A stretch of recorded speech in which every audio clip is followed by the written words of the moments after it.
જય શ્રી કૃષ્ણ મિત્રો. તો આજે આપણે શ્રી ભગવત સારનો તૃતીય સ્કંદનો ભાગ 2 શરૂ કરીશું. તો ચાલો શરૂ કરીએ આજનો વિડીયો. ભગવાનના આમ બોલવાથી મારો શોક દૂર થયો, એમની કૃપા દ્રષ્ટિથી અનુગ્રહને પ્રાપ્ત થઈ. એમાં ચિત્તવાળા મેં હાથ જોડી અસ્ખલિત રીતે ગળગળા બની રહીને કહ્યું, હે પ્રભુ, આપના ચરણ કમળ સેવનારને આ જગતમાં કશું જ દુર્લભ નથી. તો પણ હે સમર્થ, મને તો હવે કશી જ ઈચ્છા રહી નથી. હું તો આપના ચરણની સેવાનો જ ઉત્સુક છું. આપ તો નિઃસ્પૃહ છો, નિષ્ક્રિય છો, છતાં કર્મો કર્યા, અજન્મા છો છતાં જન્મ ધર્યો, સાક્ષાત કાળ સ્વરૂપ છો છતાં શત્રુના ભયથી નાસી જઈ કિલ્લાનો આશ્રય કર્યો, કેવળ આત્મરમણ કરનારા છો છતાં અનુપમ સ્ત્રીઓ સાથે ગૃહસ્થાશ્રમ માંડ્યો.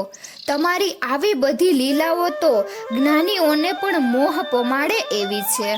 હે નાથ, તમે તો અસ્ખલિત અને અનંત જ્ઞાનવાળા છો, છતાં મંત્રણાઓમાં અમારા જેવાને મહત્તા આપી અમારા અભિપ્રાયને અનુમોદન આપતા હતા. હે સ્વામીન, તમે બ્રહ્માને જે જ્ઞાન આપ્યું હતું તે અંગે જો હું યથા યોગ્ય છું એવું આપને લાગતું હોય તો તે મને કહો.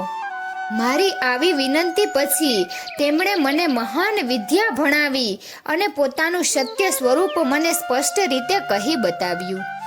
એ પછી એમની આજ્ઞાથી હું એમના વિરહથી વ્યથિત બની રહી ફરતો અહીં આવ્યો છું. અને હવે પછી જ્યાં નર અને નારાયણે લાંબુ તપ કર્યું હતું એવા પ્રભુને પ્રિય એવા બદ્રિકાશ્રમ તરફ જઈશ. સુખદેવજી બોલ્યા. આ પ્રમાણે ઉદ્ધવજી પાસેથી બધો વિનાશનો દુઃખદ વૃત્તાંત સાંભળી વિદ્વાન વિદુરજીએ ઉત્પન્ન થયેલા શોકને વિવેક બુદ્ધિથી શાંત કરીને પછી ઉદ્ધવજીને કહ્યું કે, હે ઉદ્ધવ, શ્રી કૃષ્ણે તમને જે જ્ઞાન કહ્યું તે મારે જાણવું છે, તો તમે મને કહો. તમે એ જ્ઞાન કહેવા માટે યથા યોગ્ય છો. ભગવાનના ભક્તો ભગવાનના સેવકોના પ્રયોજન સિદ્ધ કરવા જ વિચરે છે અને સ્વયં પોતે કૃતાર્થ બની રહે છે. પરંતુ ઉદ્ધવજીએ તો કહ્યું છે કે, હે શુદ્ધ, ભગવાને કહેલી એ ભાગવતી કથા તો તમારે મૈત્રેય ઋષિ દ્વારા જાણવી પડશે. શ્રી કૃષ્ણે જ તમારા માટે મારા દેખાતા ઋષિ મૈત્રેયને આજ્ઞા કરી છે, તો તમારે મૈત્રેય ઋષિના આશ્રમે જવાનું છે અને તેમની પાસેથી જ એ બ્રહ્મ વિદ્યા શીખવાની છે. આ પ્રમાણે કહીને વિદુરની સાથે ભગવાનની ગુણ વાર્તા કરવામાં એ રાત ગાળી. બીજા દિવસે ઉદ્ધવજી બદ્રિકાશ્રમ જવા ત્યાંથી ચાલી નીકળ્યા. પરીક્ષિતે પૂછ્યું, યાદવો નાશ પામ્યા અને ભગવાન શ્રીહરિએ પણ પોતાનું મનુષ્ય શરીર તજ્યું, આમ છતાં ઉદ્ધવજી મુખ્ય હોવા છતાં સાથે જીવતા રહ્યા. સુખદેવજીએ કહ્યું કે ભગવાને એ બધું કર્યા પછી વિચાર્યું હતું કે આ લોકમાંથી હું વિદાય લઈશ એટલે મારામાં રહેલા જ્ઞાનને ગ્રહણ કરવા માટે એકલા ઉદ્ધવ જ સાક્ષાત યોગ્ય છે, આત્મજ્ઞાનીઓમાં શ્રેષ્ઠ છે અને મહાસમર્થ હોવાથી વિકાર પામ્યા નથી. માટે મારા જ્ઞાનનો પ્રચાર કરવા ઉદ્ધવ ભલે પૃથ્વી પર રહે. તેથી તો તેઓ જીવિત રહ્યા હતા અને બદ્રિકાશ્રમ જઈને શ્રી હરિની આરાધના કરવા લાગ્યા હતા. વિદુરજી પણ ભગવાન શ્રી કૃષ્ણે પોતાને અંતકાળે સંભાળ્યા હતા એવું જાણી પ્રેમ વિહવળ બની રહી રડી પડ્યા. અને પછી ભરત વંશીઓમાં શ્રેષ્ઠ એવા વિદુરજી ત્યાંથી નીકળી પડ્યા તથા ગંગા કિનારે આવેલા મૈત્રેય મુનિના આશ્રમ તરફ વળ્યા. ગંગાના હરિદ્વાર ક્ષેત્રમાં મૈત્રેય મુનિનો આશ્રમ હતો. વિદુર ત્યાં પહોંચ્યા અને મુનિના સુશીલતા વગેરે ગુણોથી સંતોષ પામી તેમને પ્રણામ કરીને પછી ઉદ્ધવ સાથેના મિલનની વાત કરી કહ્યું કે, ઉદ્ધવજી દ્વારા મેં જાણ્યું છે કે ભગવાને ઉદ્ધવ અને તમને આપેલું જ્ઞાન મારે તમારી પાસેથી પ્રાપ્ત કરવું એવી ભગવાન શ્રી કૃષ્ણની ઈચ્છા હતી. વિદુરના એવા કથનથી મુનિ મૈત્રેય પ્રસન્ન બની રહ્યા અને પછી તેમણે જે જાણવું હોય એ અંગે પ્રશ્નો કરવાની સૂચના કરી. વિદુર બોલ્યા, હે બ્રહ્મન, પ્રાણી માત્ર સુખને માટે કર્મો કરે છે, પણ એનાથી સુખ મળતું નથી, તેમ દુઃખની નિવૃત્તિ પણ થતી નથી. તો આ સંસારમાં શું કરવા જેવું છે તે આપ મને કહો. ભગવાનથી વિમુખ થયેલા જીવો ખાતર જ એમનું કલ્યાણ સાધવા માટે જ આપના જેવા ભક્તજનો આ જગતમાં વિચરે છે. પરોપકાર કરવાના સ્વભાવવાળા ભગવત ભક્તોમાંના એવા હે સાધુવર્ય, આપ મને એવો માર્ગ દર્શાવો કે જેથી હું મારું કલ્યાણ સધાય અને ભગવાન હૃદયસ્થ બની રહે. ભગવાન શ્રી હરિએ અવતારો લઈ જે લીલા કાર્યો કર્યા છે, તેથી પૂર્વે આદિકાળમાં ભગવાને જે રીતે આ જગતનો આવિર્ભાવ કર્યો, એની સ્થિતિ કરી અને કલ્પને અંતે એને પોતાનામાં જ લીન કરી દઈ એનો તિરોભાવ શી રીતે કરે છે તે મને વિસ્તારથી સમજાવો. એ એક જ હતા તે બહુરૂપે થયા, બ્રહ્મા આદિ રૂપે પ્રગટ થયા. જે તત્વો દ્વારા આ બધું સર્જાયું એ મારે જાણવું છે. સ્વતઃ સિદ્ધ ભગવાન નારાયણે જે પ્રકારે પ્રજાઓનો સ્વભાવથી કરેલા કર્મોનો તથા કર્મોથી કરાયેલી સંજ્ઞાઓનો જે ભેદ કર્યો છે તે આપ સમજાવો. ભગવાન વ્યાસે વર્ણાશ્રમના ધર્મો પ્રબોધ્યા હતા, પણ એથી સંતોષ થતો નથી. મારે તો ભગવાનની કથાઓ રૂપી અમૃતના પ્રવાહથી જ તૃપ્ત બની રહેવું છે. વ્યાસ ભગવાને મહાભારત રચીને તેમાં મનુષ્યોની વૃત્તિને શ્રી હરિ તરફ વાળવા ભગવાનના ગુણોનું વર્ણન કર્યું છે. છતાં ઘણા અજ્ઞાનીઓ પૂર્વજન્મોમાં પાપોને કારણે શ્રી હરિની કથાથી વિમુખ બની રહેલા જોવામાં આવે છે. નિષ્ફળ મન વચન કાયાના વ્યાપારવાળા એવા અજ્ઞાનીઓનો કાલ નાશ કરી દેવાનો છે.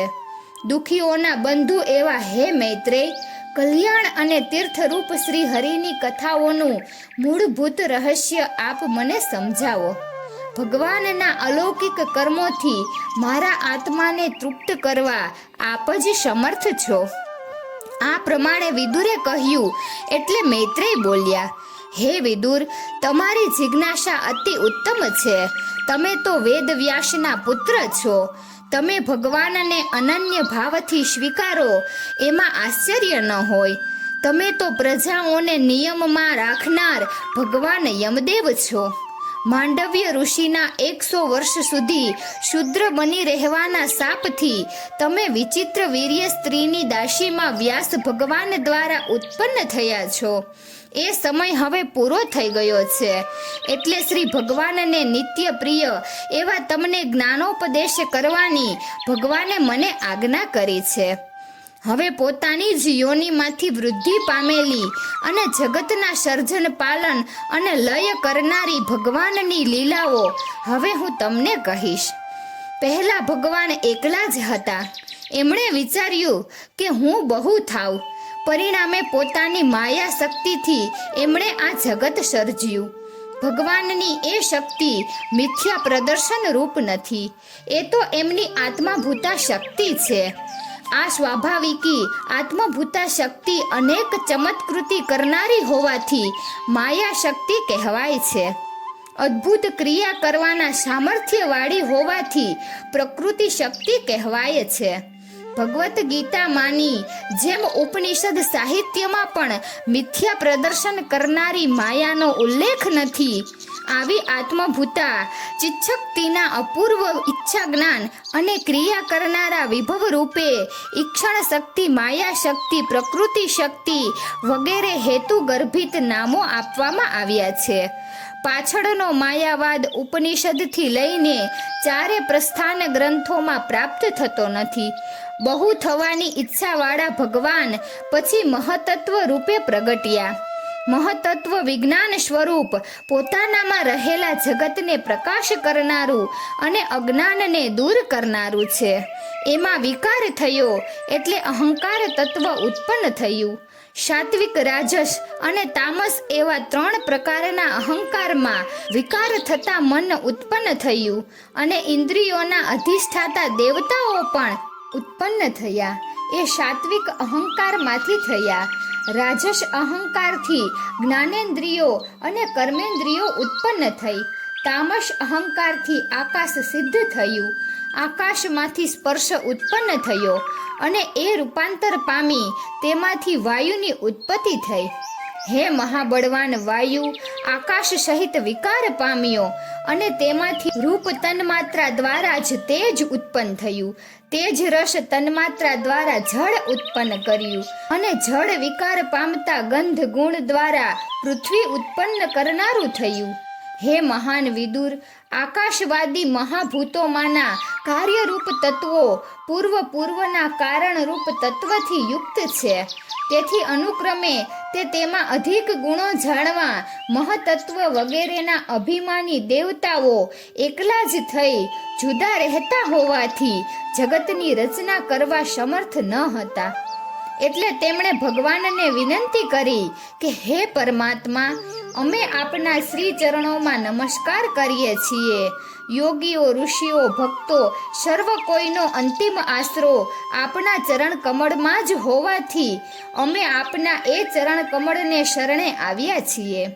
હે આદિદેવ, આપે સૃષ્ટિના સર્જન માટે સત્વ આદિ ત્રણેય ગુણોના સ્વભાવ વડે અમને ઉત્પન્ન તો કર્યા, પણ પરસ્પર ભિન્ન સ્વભાવને લીધે અને એકબીજાથી અલગ રહીએ છીએ એટલે આપની ક્રીડાનું સાધન એવું બ્રહ્માંડ ઉત્પન્ન કરી શકવા સમર્થ નથી. હે આત્મન, મહતત્વ જેમાં મુખ્ય છે એવા અમે તમારું કાર્ય કરી શકીએ એ માટે આપ અમોને શક્તિ સાથે પોતાનું જ્ઞાન આપો. તો મિત્રો, અહીં તૃતીય સ્કંદનો ભાગ 2 પૂર્ણ થાય છે. તો તમને અમારો વિડીયો કેવો લાગ્યો જરૂરથી કમેન્ટ કરજો અને જો સારો લાગ્યો હોય તો વિડીયોને લાઈક અને શેર કરજો અને અમારી ચેનલને સબસ્ક્રાઈબ કરજો. વિડીયો અંત સુધી જોવા બદલ ખૂબ ખૂબ આભાર. જય શ્રી કૃષ્ણ, જય દ્વારકાધીશ.